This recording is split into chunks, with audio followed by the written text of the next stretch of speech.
He inverts the truth. He makes the false look true and the true look false. He makes the black look white and the white look black. Human beings have been doing this for a number of years. It's called propaganda. So where is the connection between the Prophet ﷺ's promise and the surah that is in front of us? This surah is about deception. Many people think when the Prophet ﷺ says, whoever memorizes these verses, the Dajjal will protect them. Many people think it's just about memorization. Khalas, I memorized 10 verses. When he comes, I'm going to start reciting them. If you don't understand these 4 stories, you have no chance against the Dajjal.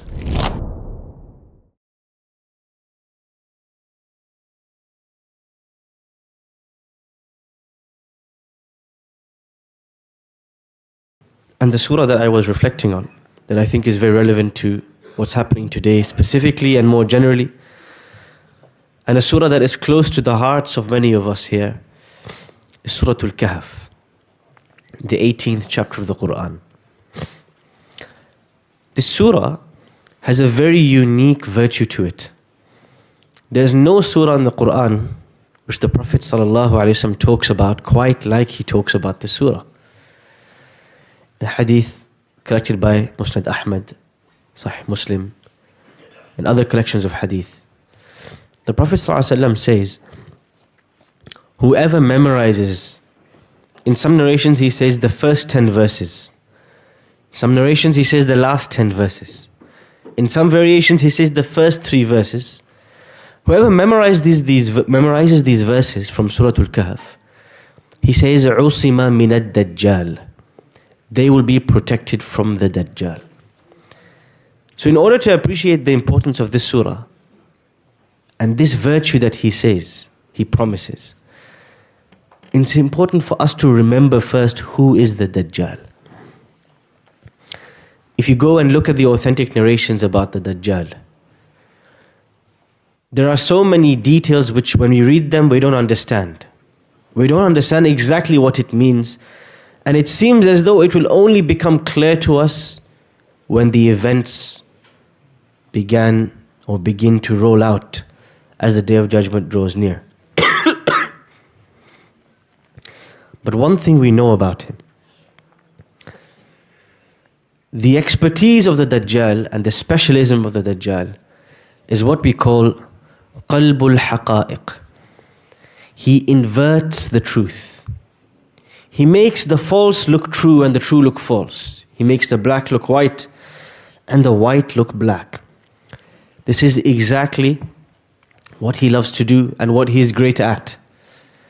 And there will be a large group of believers who will be convinced, who will be gullible, who will be convinced by this selling and this twisting of the truth.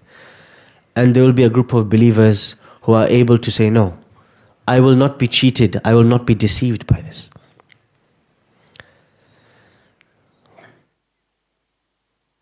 This idea of qalbul haqa'iq, of twisting the truth and making it false, twisting the falsehood, making it true.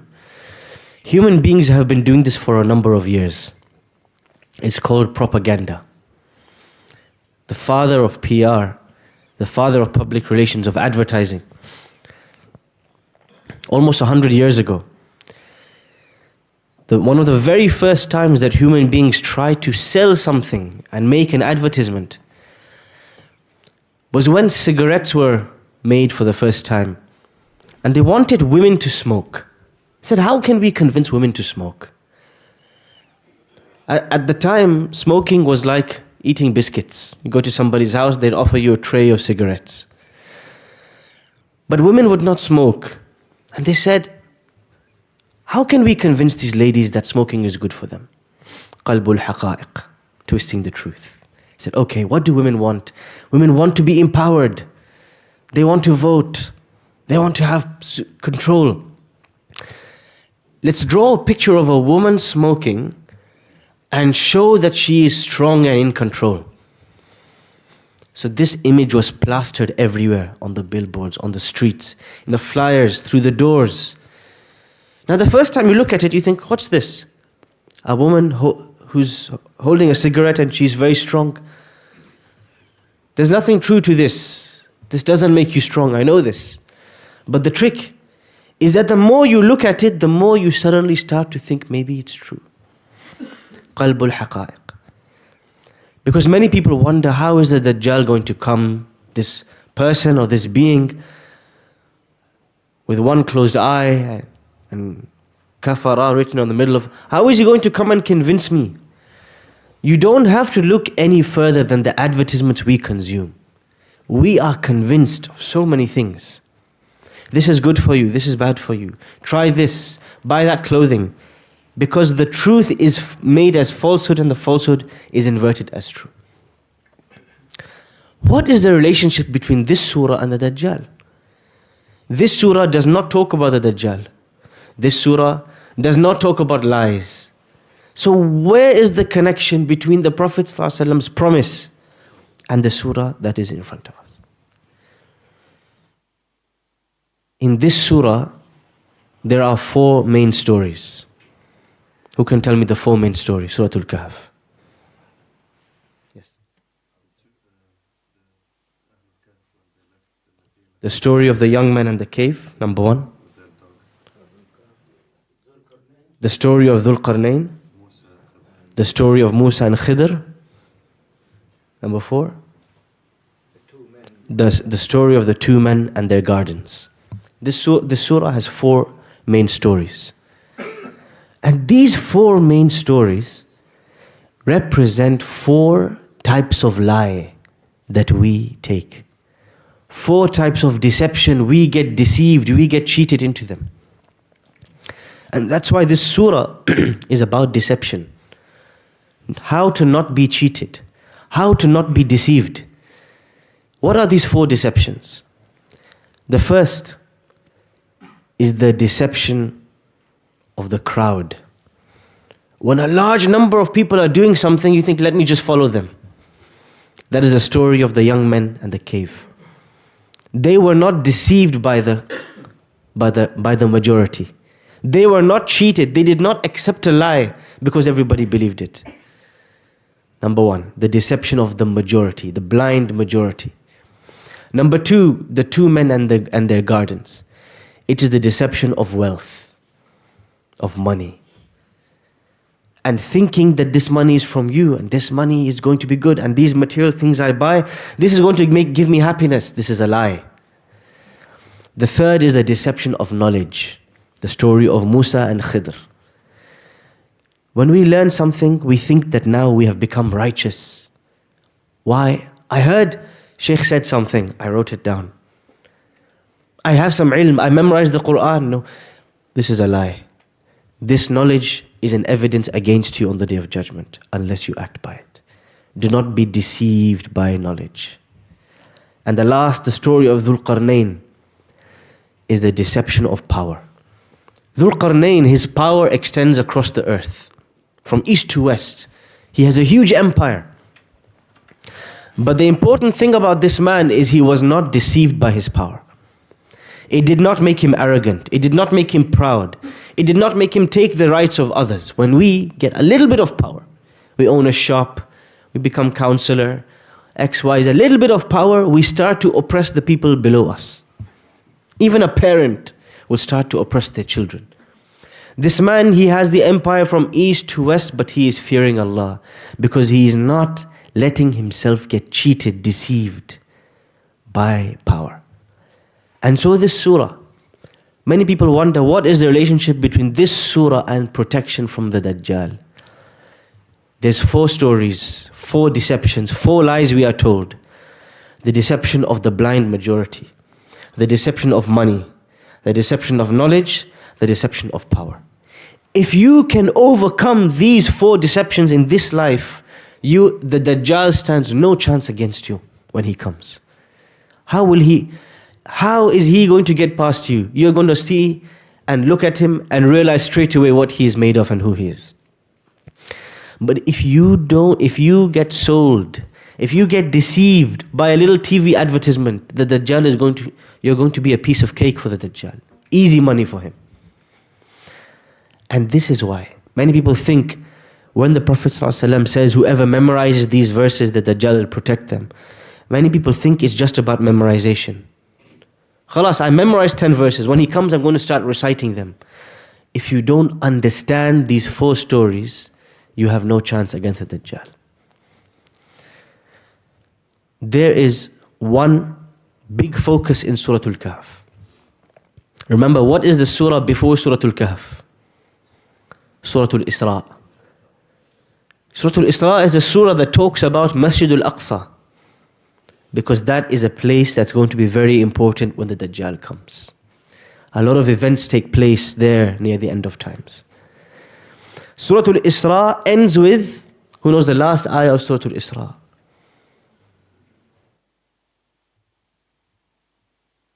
Anybody? وَقُلِ الْحَمْدُ لِلَّهِ. Allah says, وَقُلِ الْحَمْدُ لِلَّهِ الَّذِي لَمْ يَتَّخِذْ وَلَدًا وَلَمْ يَكُنْ لَهُ شَرِيكٌ فِي الْمُلْكِ. O Muhammad sallallahu alayhi wasallam, say Alhamdulillah, praise Allah, the one who has no son, and the one who has no partner, and the one who has no protector. وَكَبِّرْهُ تَكْبِيرًا, and submit and glorify. What's the first ayah of Surah Al-Kahf? Alhamdulillah. The previous surah ends with saying, قُلْ Alhamdulillah, say Alhamdulillah. The next surah begins by saying, Alhamdulillah. See the connection between Surah Al-Isra and Surah Al-Kahf. Surah Al-Isra talks a lot about Masjid Al-Aqsa and the journey the Prophet ﷺ takes from here, from Masjid Al-Haram to Masjid Al-Aqsa to the heavens and back. And in this journey he meets all of the prophets. And in this journey he comes back. And what's the first thing people respond when they hear this? Muhammad ﷺ is, they say he's lying. He's deceiving us. Surah Al-Kahf comes to say, he wasn't lying. But there are 4 big lies you are told, and let me tell you what they are. The lie of money, the lie of majority, the lie of power, the lie of knowledge. These are the lies you need to be aware of. Muhammad ﷺ is truthful. This whole surah, one of the biggest focuses, again, start, middle and end, a focus on the Day of Judgment. إِنَّا جَعَلْنَا مَا عَلَى الْأَرْضِ زِينَةً لَهَا لِنَبْلُوَهُمْ أَيُّهُمْ أَحْسَنُ عَمَلًا وَإِنَّا لَجَاعِلُونَ مَا عَلَيْهَا صَعِيدًا جُرُزًا. Allah says, everything on this earth we made a zina. You know what is zina? Decoration. Is there any decoration in this masjid? Can you see anything on the walls? Any frames? Not really. Masjid is not a place for a lot of decoration. But if you go to your house, if I take out all the decoration, I remove the frames, I remove the bukhur stand, I remove this and this, can you still live in your house? Yeah, of course. The decoration is just the toppings. Something nice to look at. But it's not the core reason your house exists. You have a bed, you have a roof, that's the main thing. You have a kitchen to cook in. The decoration is a bonus, it's an extra. Allah says, we made everything on this earth a zina. It's decoration. It's beautiful, but if I removed it, you can still live your life. So what is all this decoration for? These cars, this wealth, these clothes, these families that we have. What is it for? لِنَبَلُوَهُمْ, to test you. أَيُّهُمْ أَحْسَنُ عَمَلًا. Who is going to be the most best, the most beautiful in their deed. وَإِنَّا لَجَاعِلُونَ مَا عَلَيْهَا صَعِيدًا جُرُزًا. And we are eventually going to make everything on this earth dust. We will destroy everything. That means there is another lie, the 5th lie, the dunya that we live in. This is the biggest lie. Somebody is extremely thirsty in the desert. They're walking in the desert. They have been in the heat, 52 degrees Celsius for 5 days. 5 days, no water. Suddenly in the distance they see a lake, a big lake. They start to run. But as they get to the lake, they find nothing was there. They call this the Mirage. When you are so thirsty, you start to see things that are not even there. You start to imagine things that are not even there. It's a lie, but as you get closer, you realize it was a lie. From afar, you thought it's the truth. This is this dunya, this world we live in, and its pleasures, and its brands, and its material goods. It is a lie. From afar, we think that's what I want, but as we get closer and as we taste it, we say, the pleasure was only temporary. The fifth story hidden in Surah Al-Kahf is the deception and the lie of this worldly life and its pleasures. And Allah is telling us the real life and the real pleasures that wait for us are in the afterlife. So we have to push away this lie. We cannot be deceived by the advertisements, by the signs, by everything trying to pull us to drown in this world. Allah is saying, no, don't drown. Take one glass of water and keep moving. This is what Talut said to when he was on his journey with his soldiers. We are coming to a lake. Whoever is thirsty, take a little bit of water and keep moving. Just keep moving. Don't get distracted. But then you start to drink. The water is so sweet though. The water is so delicious. And you stay there. The Prophet ﷺ, he says, this world, he said, it's like a shade. And I am a traveler in the desert. And I just stop, I pause, and then I keep moving. The idea, this world, we should keep it moving. Don't get stuck. إِثَّاقَلْتُمْ إِلَى الْأَرْضِ. Allah says, don't get stuck to this earth. Don't drown in it. Don't get immersed in it. Eat for sustenance. Drive to get from A to B.